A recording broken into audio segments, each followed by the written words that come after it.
அனைவருக்கும் வணக்கம். திருவள்ளூர் மாவட்டம் திருத்தணி அருகே ஆர்கேபேட்டை அடுத்த புத்தேரி அப்படிங்கிற ஒரு கிராமம் இருக்குது. இந்த கிராமத்தில் குப்பை கிடங்கு இருக்குது. இந்த குப்பை கிடங்கில் வேலை செய்யக்கூடிய தூய்மை பணியாளர்கள் ஓய்வெடுப்பதற்காக இந்த குப்பை கிடங்குக்கு பக்கத்திலேயே ஒரு ஓய்வறையும் இருக்குது. இந்த ஓய்வறைக்கு கடந்த செவ்வாய்க்கிழமை காலையில் துப்புரவு பணியாளர்கள் ஓய்வெடுப்பதற்காக அங்கே போயிருக்காங்க. அங்கு போனால் அந்த ஓய்வறைக்குள்ளே அதே கிராமத்தை சேர்ந்த 30 வயது மதிக்கத்தக்க பெண்ணான நவநீதம் கழுத்து நெரிக்கப்பட்டு கொடூரமாக கொலை செய்யப்பட்டு கிடந்திருக்காங்க. இதை பார்த்து அதிர்ச்சியான அந்த தூய்மை பணியாளர்கள் கத்தி கதறி கூச்சலிட்டவாறே பதறி அடிச்சுக்கிட்டு வெளியே ஓடி வந்திருக்காங்க. வெளியே வந்தவங்க இந்த தகவலை உடனடியாக கிராம மக்களுக்கு சொல்லியிருக்காங்க.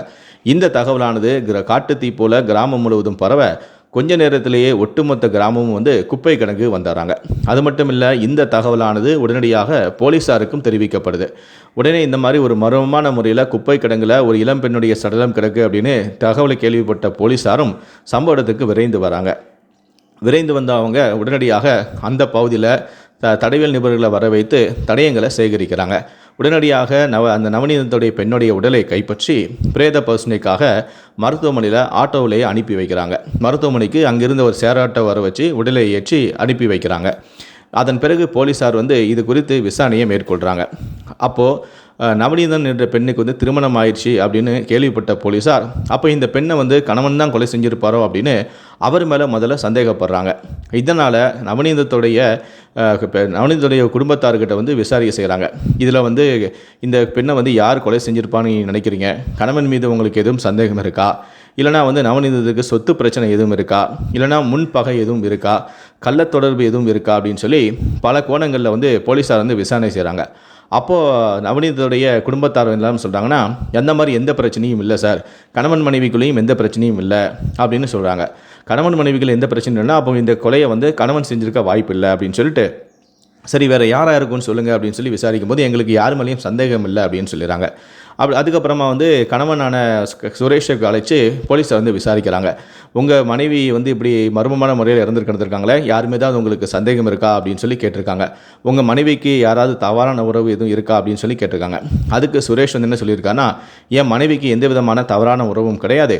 அது மட்டும் இல்லை, என் மனைவி யாரும் மனசு நோகாத அளவு கூட பேச மாட்டா, அந்த அளவுக்கு ரொம்ப நல்ல பொண்ணு. அவளை இப்படி கொலை செய்வாங்க நான் எதிர்பார்க்கவே இல்லை. யார் இப்படி கொடூரமாக என் மனைவியை கொண்டாங்கன்னு தெரியலையே, அவங்கள கண்டுபிடிச்சி அவங்களுக்கு கடுமையான தண்டனை வாங்கி கொடுங்க அப்படின்னு சொல்லி போலீஸார்கிட்ட நவநீதத்துடைய கணவன் கண்ணீர் மல்க கோரிக்கை வைக்கிறாரு. இதனால் நவநீதத்தை யாரா கொண்டு இருப்பாங்க அப்படின்னு சொல்லி போலீஸார் விசாரணையை துரிதப்படுத்துகிறாங்க. ஆனால் போலீஸார் பல கோணங்களில் விசாரணை செஞ்சும் கூட இந்த பெண்ணை யார் கொலை செஞ்சாங்க அப்படின்னு போலீஸாரால் கண்டுபிடிக்க முடியல. போலீஸார் திணற ஆரம்பிக்கிறாங்க. நவநீதத்தை பற்றி போலீஸார் விசாரிக்கும் போது நவநீதத்துக்கு 2 மகள்கள் இருக்கிறாங்க. ஒரு மகளுக்கு 9 வயதும் இன்னொரு மகளுக்கு 8 வயதும் ஆகுது. மூத்த மகளுடைய பேர் வெண்பா, இரண்டாவது மகளுடைய பேர் ஜெஸ்ஸி. கணவன் பக்கத்தில் இருக்கக்கூடிய ஒரு தனியார் நிறுவனத்தில் வேலைக்கு செய்கிறாரு. காலையில் வேலைக்கு போனவர் நைட்டு தான் வீட்டுக்கே வருவார். குடும்பத்துக்கு வருமானம் பத்தலை அப்படின்னு சொல்லிட்டு நவநீதம் என்ன பண்ணுறாங்கன்னா, வீட்டிலேயே ஆடு மாடுகளெல்லாம் வளர்த்துட்டு வராங்க. கணவனும் பிள்ளைகளும் ஸ்கூலுக்கு போன பிறகு, பிள்ளைகள் ஸ்கூலுக்கு போன பிறகு, கணவன் வேலைக்கு போன பிறகு வீட்டில் வளர்த்துட்டு வரக்கூடிய ஆடு மாடுகளெல்லாம் மேய்க்க போயிடுவாங்க. இதுதான் அவங்க ரெகுலராக இந்த வேலையை செஞ்சுட்டு வராங்க அப்படின்னு போலீஸாருடைய முதற்கட்ட விசாரணையில் தெரிய வந்திருக்கு. அதன் பிறகு போலீஸார் பல கோணங்களில் விசாரணை செஞ்சும் கூட போலீஸாருக்கு எந்த விதமான முன்னேற்றமும் கிடைக்கல. அப்போ தான் இதில் ஒரு திடீர் திருப்பமாக அவருடைய மூத்த மகளான வெண்பா அளித்த ஒரு தகவல் போலீஸாரையே நிலைகுலைய செஞ்சுருக்கு. அவருடைய மூத்த மகளான வெண்பா என்ன சொல்லியிருக்காங்கன்னா, நான் எங்கள் அம்மா இறக்கிறதுக்கு காலையில் நான் எங்கள் அம்மா மாடு மேய்க்கும் போது நான் அந்த இடத்துக்கு போயிருந்தேன். அந்த இடத்துல எங்கள் அம்மாவும் எங்கள் கிராமத்திலே சேர்ந்த சுகுமாரும் சண்டை போட்டுக்கிட்டு இருந்தாங்க. எங்கள் அம்மாவுக்கும் அவருக்கும் ஏதோ பிரச்சனை நடந்துச்சு, வாக்குவாதம் நடந்துச்சு. அப்போது சுகுமார் எங்கள் அம்மாவுடைய கழுத்தை பிடிச்சி நெரிச்சார். இதை பார்த்து நான் அதிர்ச்சி அடைந்து ஓடி போய் அவரை நான் திட்டினேன், அவரை நான் அடித்தேன். அவர் உடனே கோவப்பட்டு என்னுடைய கழுத்தையும் பிடிச்சி நெரிச்சார். இதனால் எங்கள் அம்மா சுகுமாரை திட்டிட்டு என்னை அங்கேருந்து வேகமாக அழைச்சிட்டு வந்தாங்க. அதுக்கப்புறம் என்னை ஸ்கூலுக்கு ரெடி பண்ணி அனுப்பிட்டாங்க. அதுக்கப்புறமா தான் எங்கள் அம்மா அங்கே திரும்ப மாடு மேய்க்க போனாங்க.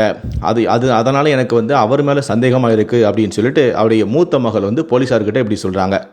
இதனால் ஒட்டுமொத்த குடும்பத்தாருக்கும் பேரதிர்ச்சி. சுகுமாருக்கும் நவநீதத்துக்கும் என்ன பிரச்சனை, ஏன் இவன் சங்க பிடிச்சி நெரிக்கிற அளவுக்கு அவங்களுக்குள்ள என்ன பிரச்சனை அப்படின்னு சொல்லி போலீஸார் தங்கள் பாணியை தீவிரப்படுத்தும் போது தான் இதில் பல திடுக்கிடும் தகவல்கள் வெளியாயிருக்கு.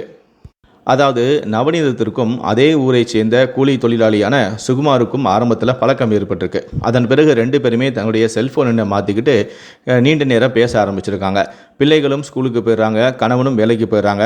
அதனால் வீட்டில் தனியாக இருக்கக்கூடிய நவநீதம் அடிக்கடி சுகுமார் கூட பேச பழக ஆரம்பிக்கிறாங்க. இந்த பழக்கமே ஆனது இவங்களுக்குள்ள நெருக்கத்தை ஏற்படுது. ஒரு கட்டத்தில் இந்த பழக்கமே நாடைவில் தகாத உறவாக மாறுது.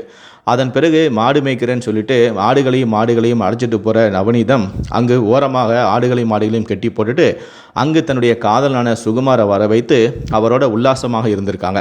இப்படி தன்னுடைய மனைவியான நவநீதம் சுகுமாரோட தகாத உறவை வச்சிருக்கிறதே கணவனான சுரேஷுக்கு அவள் இறந்த பிறகு கூட தெரியல. அந்தளவுக்கு ரொம்ப ரகசியமாகவே இந்த உறவை மெயின்டைன் பண்ணியிருக்காங்க. தன் மீது யாருக்கும் கடு அளவு கூட சந்தேகம் வராத அளவுக்கு வெளியில் ஒரு நல்ல பெண்ணு போலவே நடிச்சிட்டு இருந்திருக்காங்க. கணவனான சுரேஷுக்கு தன்னுடைய மனைவி பிள்ளைகள் மீது ரொம்ப அதிகமான பாசம். அதனால் அவருக்கு எந்த விதமான கெட்ட பழக்கம் கூட இருக்கக்கூடாதுன்னு சொல்லிட்டு அவர் ரொம்ப கண்டிஷனாக வாழ்ந்துட்டு வந்திருக்காரு. தன்னுடைய குழந்தைகள் தான் தன்னுடைய எதிர்காலம்னு சொல்லிட்டு ஒழுங்காக வேலைக்கு போகிறதும் வீட்டுக்கு வர்றதுமாகவே இருந்திருக்காரு. அவருக்கு மது அருந்தக்கூடிய பழக்கம் கூட இல்லை. அந்த அளவுக்கு ஒரு நல்ல ஒரு மனிதனாகவே வாழ்ந்துட்டு வந்திருக்காரு. அவருக்கு ஏற்ற மாதிரியே ஒரு நல்ல குடும்ப பெண் போலவே நவநீதம் அவருக்கு முன்னாடி ஒரு நாடகத்தை நடத்திட்டு வந்திருக்காங்க. கணவனும் வேலைக்கு சென்ற பிறகு பிள்ளைகளும் வேலைக்கு சென்ற பிறகு மாடு மேய்க்கிறேன்னு சொல்லிட்டு அழைச்சிட்டு போகக்கூடிய நவநீதம் சுகுமாரையும் அங்கே வர வைத்து அவரோட தனிமையில் இருந்துட்டு வந்திருக்காங்க. ஆனால் நாட்கள் செல்ல செல்ல என்ன ஆகுதுன்னா சுகுமாருக்கு மது குடிக்கக்கூடிய பழக்கம் வந்துடுது. இதனால் அவர் என்ன பண்ணுறாருன்னா நைட்டு நேரத்தில் கூட என்கிட்ட நீ பேசணும் அப்படின்னு சொல்லிட்டு நவநீதத்துக்கு ஃபோன் பண்ண ஆரம்பிக்கிறாரு. சுரேஷ் வேலையை முடிச்சுட்டு வீட்டுக்கு இருக்கக்கூடிய சமயத்தில் கூட சுகுமார் ஃபோன் பண்ணி என்கிட்ட பேசு அப்படின்னு சொல்கிறாரு மது போதையில். இதனால் இப்படி சுகுமார் பண்ணுறானே, அதனால் இந்த விஷயம் நான் இப்படி ஒரு தகாத ஒரு இருக்க விஷயம் தன்னுடைய கணவனான சுரேஷுக்கு தெரிஞ்சிருமோ அப்படின்னு சொல்லி அந்த நாளிலிருந்து நவநீதம் அதிர்ச்சி ஆகிறாங்க. அதன் பிறகு கொஞ்சம் கொஞ்சமாக சுரேஷ்குமாருடன் பழகுவதை நிறுத்த ஆரம்பிக்கிறாங்க. அவரோட தனிமையில் இருக்கிறதையும் தவிர்த்து வராங்க. இதனால் சுகுமாருக்கும் நவநீதனுக்கும் பிரச்சனை ஏற்படுது. அப்போ தான் சுகுமார் நீ எப்பவும் எங்கூட உல்லாசமாக இருக்கவரோல எங்கூட வா அப்படின்னு சொல்லி சம்பவத்தன்று நவநீதத்தை அழைச்சிருக்காரு. அப்போது நவநீதம் இல்லை, இன்னைக்கப்புறம் நான் உங்களோட தொடர்பை நான் வச்சுக்க மாட்டேன், என் புருஷன் என்னை உண்மையாக நம்புகிறாரு, அவருக்கு நான் துரோகம் பண்ண விரும்ப மாட்டேன் அப்படின்னு சொல்லிட்டு நான் உன்னோட உல்லாசமாக இருக்க மாட்டேன் அப்படின்னு சொல்லியிருக்காங்க. இதனால் கோபமான சுகுமார் அந்த டைமில் தான் அப்போது நவநீதத்துடைய கழுத்தை பிடிச்சி நிறுத்திருக்காரு. அந்த டைமில் தான் அவருடைய மூத்த மகள் அவள் பக்கத்தில் இருந்ததால் இந்த விஷயத்தை நேராக பார்த்துருக்காங்க. அவங்க போய் அம்மாவை விடுறான்னு சொல்லிட்டு நான் சுகுமார் கூட போய் சண்டை போட்டிருக்காங்க.